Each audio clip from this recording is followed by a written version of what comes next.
Capítulo 3. Dios. En este capítulo vamos a ver diversos tópicos como la idea de Dios, qué es Dios, las pruebas de su existencia, los atributos, los elementos del universo. La doctrina espírita baséase principalmente en la idea de Dios y la inmortalidad del alma. Es por ello que en nuestro primer capítulo nosotros destinamos para hablar sobre la idea de Dios. Para hablar de la idea de Dios es necesario ver que desde los tiempos más remotos del ser humano siempre sintió en lo íntimo de su alma la existencia de un, entre comillas, ser supremo llamado o denominado de Dios. El hombre primitivo, desde las primeras civilizaciones, las primeras culturas, siempre hubo la idea de Dios. En la medida que fue avanzando y progresando, estas ideas fueron evolucionando. Inicialmente se adoraba plantas, luego se comenzó a adorar algunos fenómenos de la naturaleza, algunos animales, hasta algunas personas, divinizándolas, pero más tarde andar en unos conceptos más abstractos, más sutiles. Podemos ver aquí en la ilustración que desde la antigüedad el hombre ya sentía esa existencia, y hubo grandes seres, grandes hombres en todas las épocas de la humanidad que vinieron a mostrarnos la realidad de una inteligencia superior. Pero a todo esto, ¿qué nos dicen los espíritus sobre Dios? ¿Qué es Dios? Es interesante esa primera pregunta, porque Allan Kardec, al hacer a los espíritus superiores, él no preguntó quién es Dios, y sí preguntó qué es Dios. Aquí hay una cosa interesante. ¿Por qué? Porque cuando nosotros decimos quién, ya estamos predeterminando que es alguien. Cuando decimos qué, es un concepto. Fue la primera vez en la historia que alguien preguntó esto, ¿qué es Dios? Y los espíritus respondieron, Dios es la inteligencia suprema, causa primera de todas las cosas. Aquí hay una cosa interesante. Ellos dieron una definición sin definir, una definición abierta. Y es más, Allan Kardec en la pregunta 3 pregunta, ¿podría decirse que Dios es lo infinito? Y los espíritus responden, definición incompleta, pobreza del lenguaje de los hombres, insuficiente para definir las cosas superiores a su inteligencia. Nosotros podríamos decir que Dios, conforme dice Allan Kardec, Dios es infinito en sus perfecciones, pero lo infinito es una abstracción. Decir que Dios es lo infinito equivale a tomar el atributo por la cosa misma y definir una cosa que no es conocida por otra que tampoco lo es. Iremos a ver que en toda la historia nosotros siempre comenzamos a atribuir a Dios humanizándolos.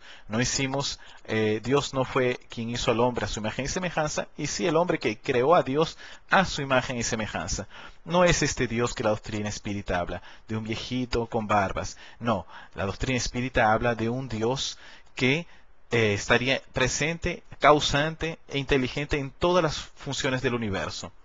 En realidad poco sabemos sobre Dios. Definirlo, llamaron y esto es interesante, los egipcios, arios, chinos, persas, indios, hebreos, griegos, en todas las culturas siempre estuvo presente la esencia, la idea de Dios.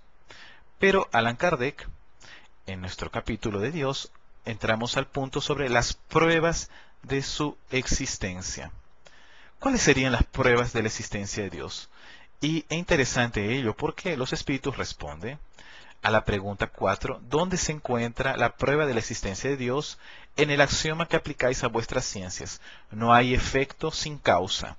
Buscad la causa de todo lo que no es obra del hombre y vuestra razón os contestará. Es interesante porque cuando vemos el universo, el cosmos y el microcosmos desde nuestros dedos, las moléculas que pasan alrededor de nuestro cuerpo, las plantas, en fin, vemos que hay todo un mundo totalmente planeado por una inteligencia sublime, una inteligencia superior. Es interesante también ver que hay un sentimiento íntimo, independiente en todos los pueblos, todas las culturas, inclusive en los salvajes.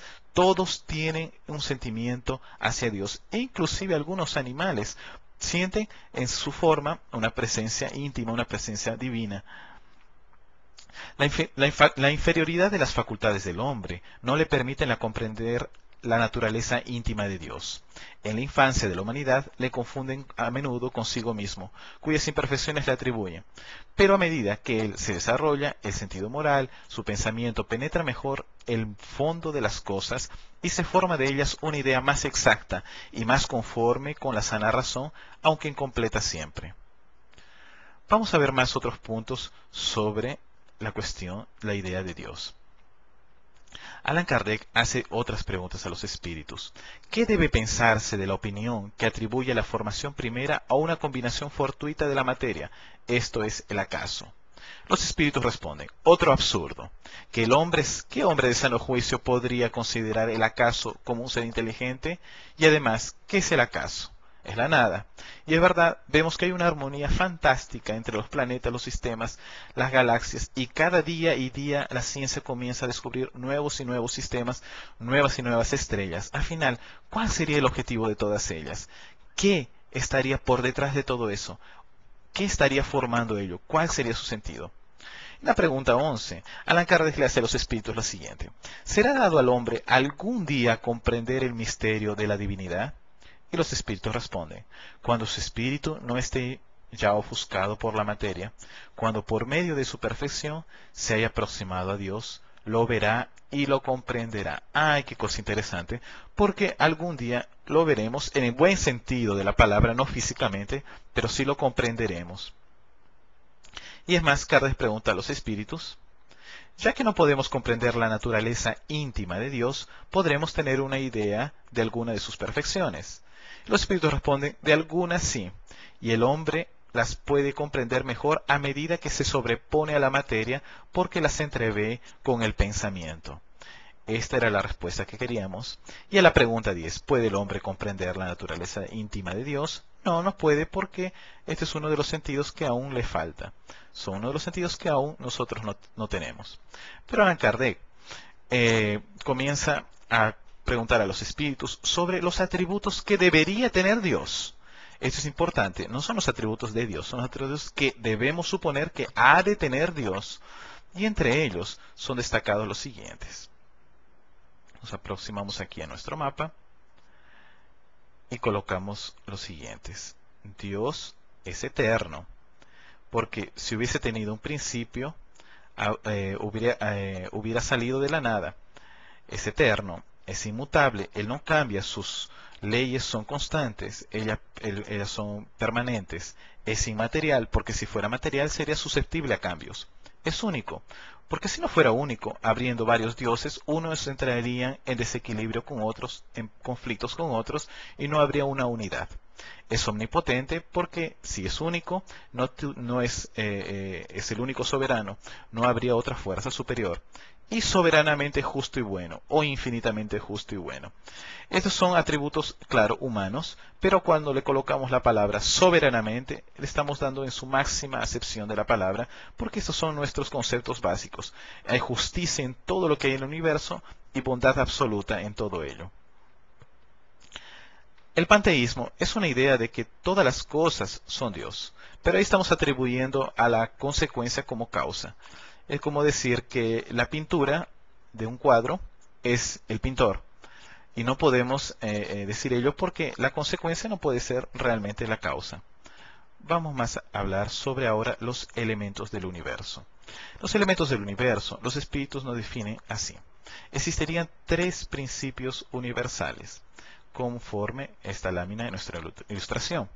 Dios sobre todos ellos, espíritu y materia. Espíritu sería el principio inteligente del universo.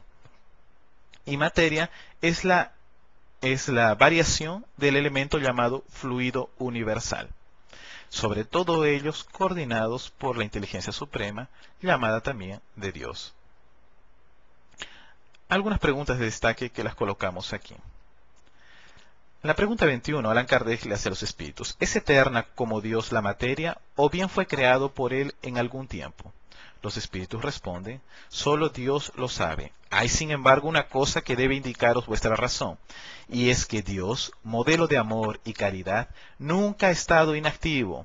Por lejano que podáis figuraros, el principio de su acción, ¿podéis comprender lo ocioso por algún segundo? Y otra pregunta que también nos llama la atención, en la 31. ¿El espacio universal es infinito o ilimitado? Infinito, supone límites. ¿Qué habría más allá? Sé que esto confunde la razón, y sin embargo la razón te dice que no puede ser de otro modo. Lo mismo sucede con lo infinito en todas las cosas. En la pequeña esfera en que te encuentras, no podés comprender.